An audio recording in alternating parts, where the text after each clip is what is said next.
Okay. Ngayon, ang gagawa natin ng video ay ang isang motor. Itong motor na to. Ngayon, ang kukunin natin ay paano nga ba malalaman ang common starting running. Paano ang tamang connection, ang pagsukat nito. Paano natin malalaman ang common starting running. Okay. Ngayon, para makuha natin ang common starting running ng isang motor, kukuha na natin ang resistance. Ang hanapin natin ay common starting running. Itong tatlo na to. Itong tatlong wire na to, hahanapin natin ang common starting running. Bakit nga ba napaka-importante na makuha ang common starting running sa isang motor? Kasi pag di mo makuha ang tamang connection nito, maaaring masunog ang winding ng motor. Pag di mo makuha ang common starting running. Napakahalaga ito kasi hindi ito pwedeng magkabaliktad.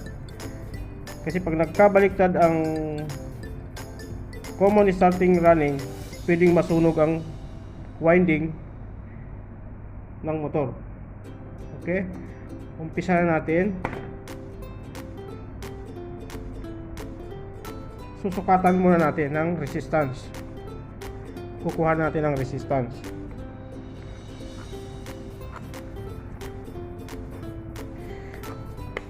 Okay. Unang kukuha na natin ay yellow and red.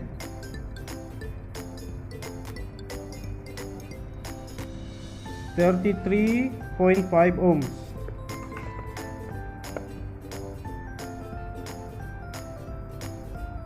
Yellow, red, nakakuha ng 33.5 ohms. Ngayon kukuha na natin ang red and brown.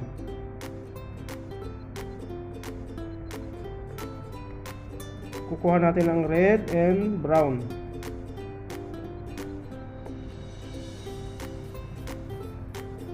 .41.1 ohms.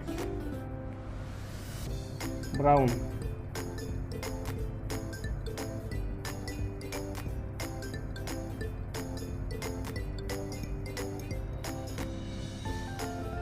.1 ohms. Yung ano natin, yung yellow and red 33.5 ohms.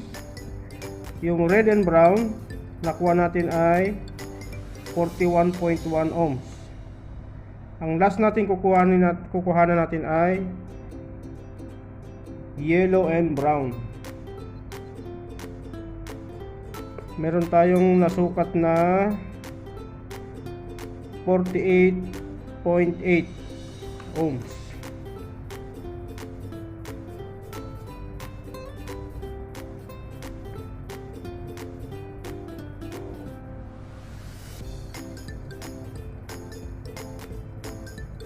.8 ohms. Okay.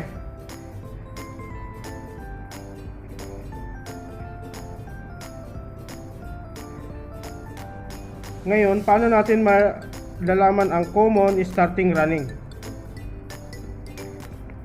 Lagi nating tatandaan, ang pinakamababang resistance Yun ang common. Yellow. Ang common natin ay yellow.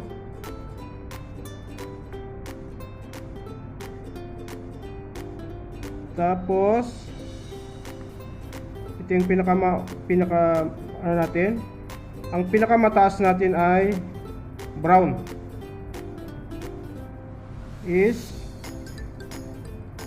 Ang brown natin ay starting.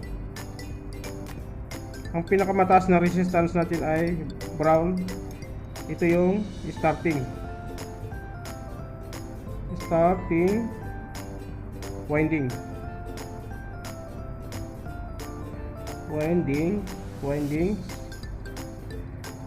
Ang sunod sa pinakamataas natin ay gagawin nating running winding, yung red.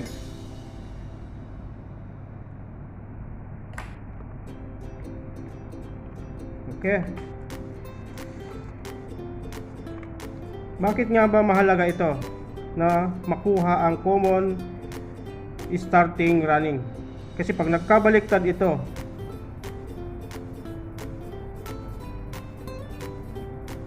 yung starting mo, ang kinabit mo ay yung red o kaya itong yellow. Pag nagkabaliktad yan, masusunog ang winding natin.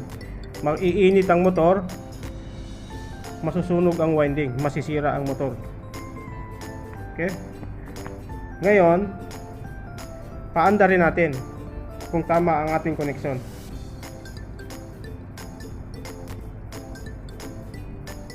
Kuha ko ng okay, meron akong capacitor dito.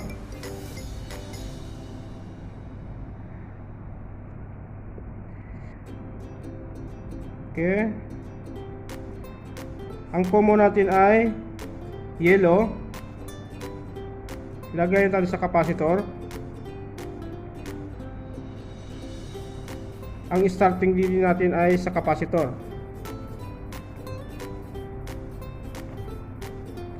Ito yung running natin. Ito yung running.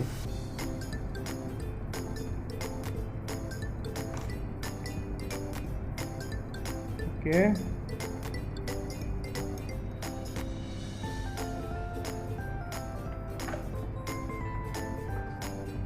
Yung common natin, ito yung common.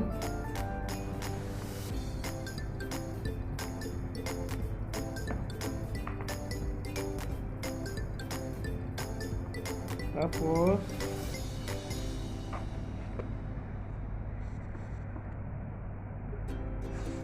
ako ng ano dito, tanggalin natin to.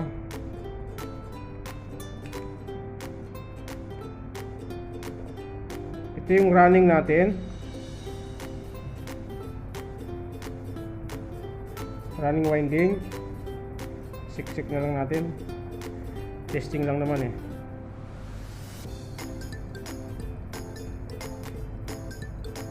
Tapos tapan.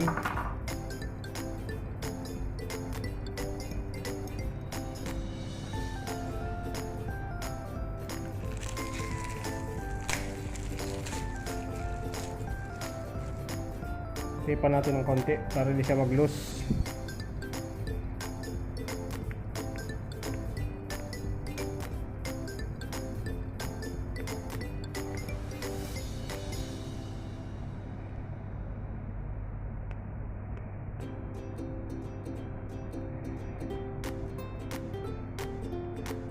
Tapan natin ng konti.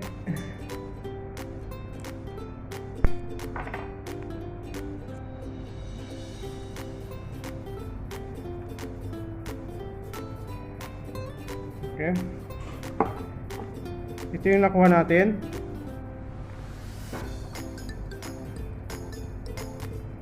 Yung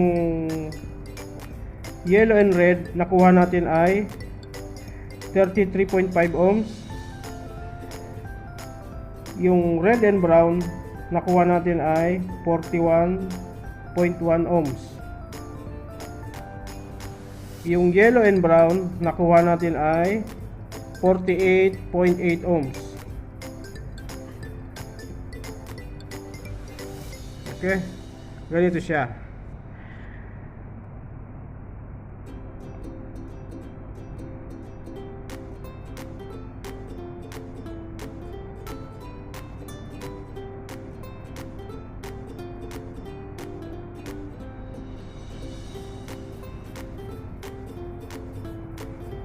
yung common natin ay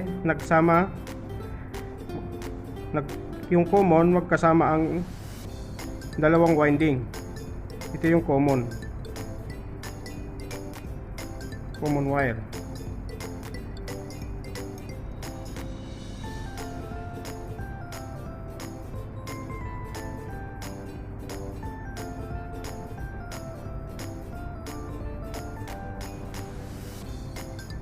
Ito na siya. Ito yung magkahiwalay na to. Ito yung nakuha natin, 48.8 ohms. Okay.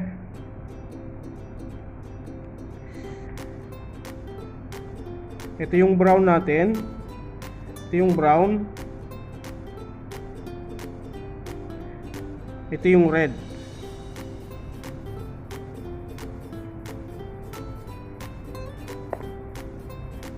Okay.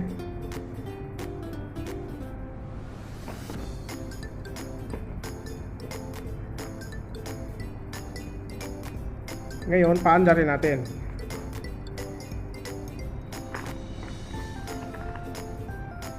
Kukuha na natin ang amperahe.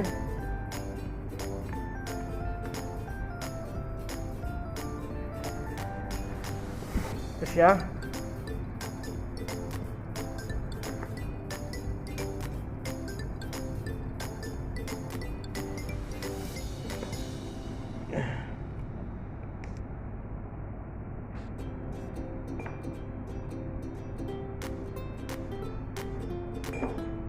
Saksak natin. Off muna natin to. Off muna natin.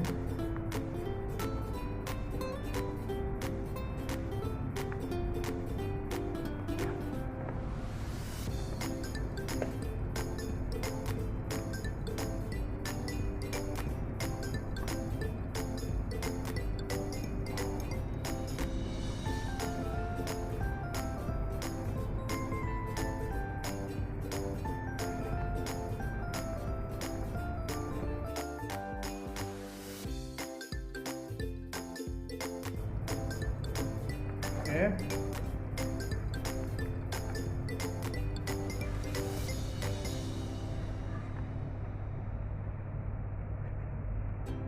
Paandalin natin, saksak natin.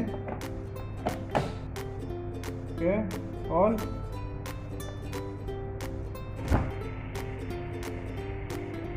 Amperahe 0.36 yung amperahe niya. Off. On natin 0.36. Pero pag nabaliktad natin yung common saka starting, iinit to, tataas ang amperahe. Iinit ang motor, tataas yung amperahe niya. Okay, thank you. Off natin.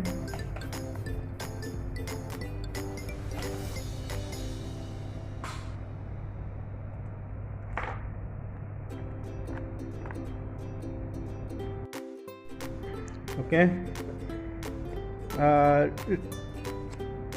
Lagi nating tatandaan. Ito yung common, yung yellow. Yung common yellow, automatic yan ay nasa line. Yung common natin. Din. Okay? Common nasa line. Sa line natin ilalagay. Ito na yung line natin. Yung running natin ay sa line din. Line or neutral. Pwede naman siya magkabaliktad. Walang problema. Okay, ito yon. Yung common natin, ganito kasi yan eh. Ito siya. Ito yung common natin, nagsama ang dalawang winding niya. Nagsama siya. Ito yung common. Ito yung running, yung brown natin ang starting. Brown starting, red is running winding.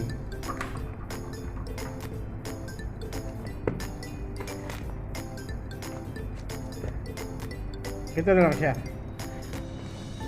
Kasi pagka nagkabaliktad ito, pag nagkabaliktad to, pwedeng masira ang winding ng motor. Pwedeng masira ang winding nito. Iinit siya, pwedeng masira. Okay. Thank you.